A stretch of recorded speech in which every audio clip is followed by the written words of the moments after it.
Hi everyone, welcome back to my YouTube channel. If you're new here, hi, my name is Betty, and on this channel we talk about everything nursing, lifestyle, beauty, vlogs, and a couple of other interesting things. So if that sounds like something you're interested in, do definitely make sure you smash on the subscribe icon, click on the bell notification beside it so you get to know each time I upload a new video.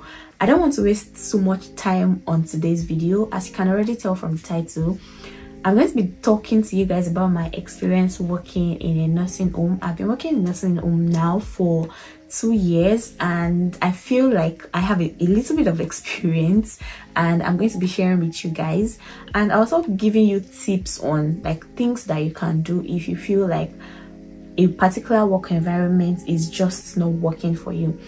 So let me give you guys a little bit of background. I moved to the UK in 2020, and I started working with my employer. They actually sponsored my visa over to the UK, and trust me, that was the only like employer that I ever had an interview with. I did try to get an interview with the NHS, but the agency I was using at the time kept on posting me, and at the point they said there was no interview dates with the trust that I wanted to go with. And then this opportunity came, and I was like, you know what, I cannot keep waiting for the NHS. I've worked in adults, I've worked in pediatric sides of nursing, not as a specialty, but then I've been posted in different adult ward even during my nursing training, and I've also worked in the pediatrics. So I saw this as an opportunity to explore elderly care, and I took it gladly. So I started working in my current place, and honestly speaking, it's not been the smoothest journey so far, but trust me, it hasn't been so bad at all. I don't know if I don't want to sound anything, but I'm just going to put this out there. I was basically the only African person that was working there at the time as a nurse, and you know, it just felt like a very different environment. But at the same time, I had people that accommodated me, people who trained me, people who were able to put me through on things to do and things not to do. Now the point is not that why is it that you shouldn't work in a nursing home. The point is that there is going to be like toxic people, there will be good people, there will be bad people anywhere you go to work. It doesn't matter if it is a nursing home, it doesn't matter if it is in the NHS. I mean, I've read a lot of other people's stories, and other people have shared their experience about working even in the NHS. The experiences I have heard were not palatable. So I don't know why people bring these rifts between like people working in the nursing home and people working in the NHS. Everybody knows what pays them, and everybody knows why they are working in, you know, specifics in particular places in the UK. You cannot tell me that, oh, don't work in the nursing home because they are toxic people, because you can easily lose your pin. This applies for the NHS as well. Correct me if I'm wrong, but as far as I know, this also applies with the NHS. Now, if you're saying that somebody should not work in the nursing home, what are the reasons that you are giving them not to work in the nursing home? Let me just put this out there. If you're thinking that, oh, in this video I'm going to be advising you that, you know what, don't work in the NHS, come and join nursing home, or don't work in nursing home, go and join NHS, I'm not going to do that. I'm basically going to be sharing my experience and what I think you should do if you're in a toxic environment. So for me, now I've spent 2 years in a nursing home, and I mean, my first few months were a bit horrible because it was in the middle of the pandemic, and I had to learn various things on my own. I had to learn the routines on my own. Nursing homes have their own routines as well, and trust me, it can be really tiring, it can be really draining, it can be mentally stressing, it can be depressing, because honestly speaking, these are old people that cannot, some of them cannot even express how they are feeling. You have to use your initiative to like take care of them. I know you will say, okay, it's also in the NHS, but I think that it takes more patience to actually work in a nursing home and be able to understand this group of people as a whole, and you know, be able to give them the adequate care that they need. And of course you have families over there, I mean relatives over there, doing their own thing and just causing trouble for you, causing, like, they're just throwing tantrums here and there. But I feel it's more curbed in the NHS, and you know, maybe because it's a big organization and there are different, like, people working hand in hand to provide the care. But in a nursing home, you basically put all your stress on the nurse, and then the nurse has to find solution on what they have to do. Maybe they have to call the GP, or you know, out of hours, as the case may be. So I feel like the stress is more, in my own opinion. You can correct me if I'm wrong, but this is just from my own experience, as I said earlier. So what really prompted this video was that a colleague actually reached out to me on Instagram, and she expressed how she was being treated at work, and she actually works in a nursing home. Now again, please don't bash either NHS or nursing home, okay? This can happen to anyone, it can happen anywhere. So this is just this person's experience, and I'm just sharing with you guys. So she mentioned that she's working in a care home, and she has been going through a lot, especially from like HCAs, even some of her colleagues and the likes, and it has not been really easy for the particular person to cope. And the person is preparing for OSCE, and you know, it's just been a lot of stress on their part. So in my own little opinion, if anybody is facing this kind of situation, either you're working in a nursing home or in the NHS, one thing that I would advise that you should do is speak to your manager first. Now the manager is like your major point of contact. If you cannot speak directly to your colleagues, if you cannot talk to your colleagues directly, and you know, let them know how you're feeling, express yourself to them and see if there would be any changes. Obviously we know that some of our colleagues can be a little bit arrogant. Some people can, you know, they already have this demeanor that you cannot approach me.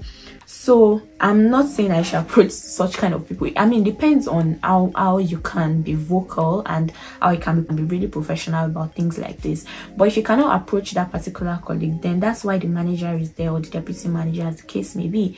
You speak to your manager and let them know that, okay, this is the kind of pressure you're feeling, and you don't think that you can cope, especially because you have OSCE, you have an exam in front of you.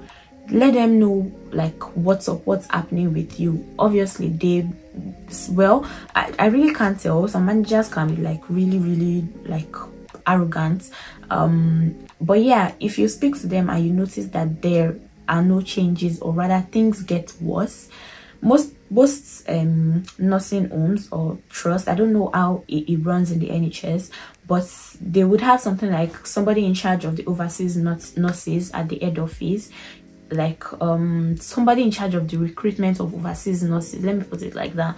So you can easily speak to this person and also express your feelings to them.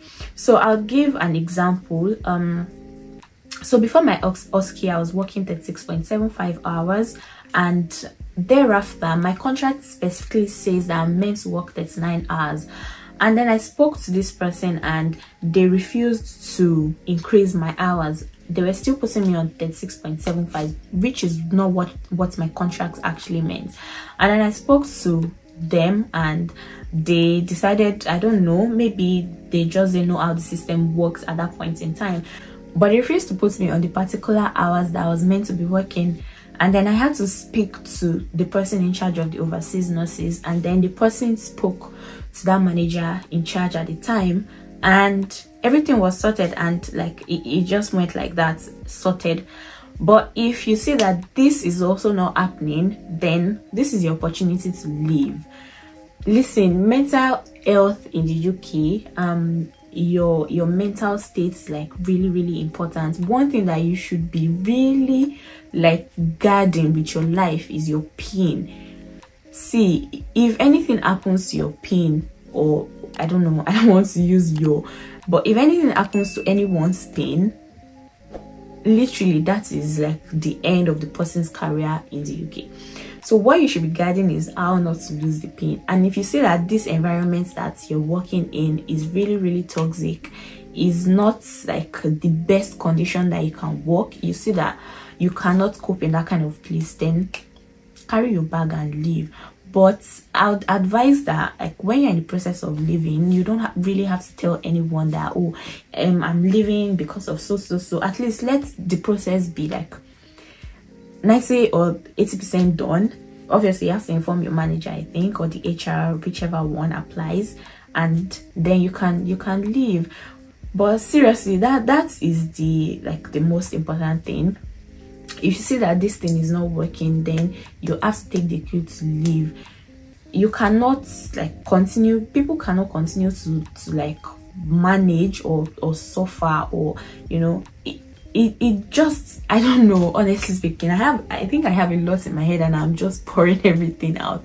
It necessarily doesn't mean that nursing home is bad or NHS is bad. There are different worlds categorically. Everybody is still doing nursing, right? But they are like separate worlds, and they have separate routines, and they have separate procedures and policies rather that guide each parties. They have their own policies. So you have to, if you're in a nursing home, definitely you have to follow their policies and guidelines. And if you're in the NHS, you have to follow their policies and guidelines. It's like every other workplace. You see people that like you and you see people that do not like you. It is now in your own discretion to say that, okay, I want to move with this person, or I do not want to move with this person. You don't have to be friends with everybody at work. Let the boundary be there. We are colleagues, we are not friends. You don't have to say it to their face, but have it in your subconscious and let the boundary be there. Anything that passes work, that is it. The boundary should be there, honestly speaking. It doesn't matter what race it is, it doesn't matter what the color of the skin is. If you see that, okay, I'm not vibing with this person at work, I'm not cool with the way this person works, then just leave the person to their own and do your job, go to your house. I've honestly have had good experience so far. I mean, everybody will face one thing or the other. It cannot be all good because it is not even your home country. Even back in our own countries, we know some people that don't like us. You know that there are some CNOs that will threaten, that will just frustrate your life on purpose. So I see no reason why people will now start segregating, okay, don't go and work in a nursing home because of this. It's easy to lose your pin in a nursing home. Who told you that it's easy to lose your pin in a nursing home? It depends on you as a person. It depends on how you practice, how you do your job. Quite all right, we know that there are I don't know how to put it. We know that there are ways that people make mistakes, and the manager or whoever is involved cover them. But it also really depends on how you are practicing, how you are doing your job. If you're not doing something that is right, you cannot expect them to be patting you on the back and be saying, oh, you are doing very well. Obviously they will call you out for it. So it's not about the environment. It really depends on who you are, and obviously if you're doing your job well, I think that people are going to support you. So I don't know if this video is all over the place, but I really think that I've been able to share one or two things that will be able to help anyone. If you enjoyed this video, make sure to give this video a thumbs up, and I'll see you guys in my next video. Bye.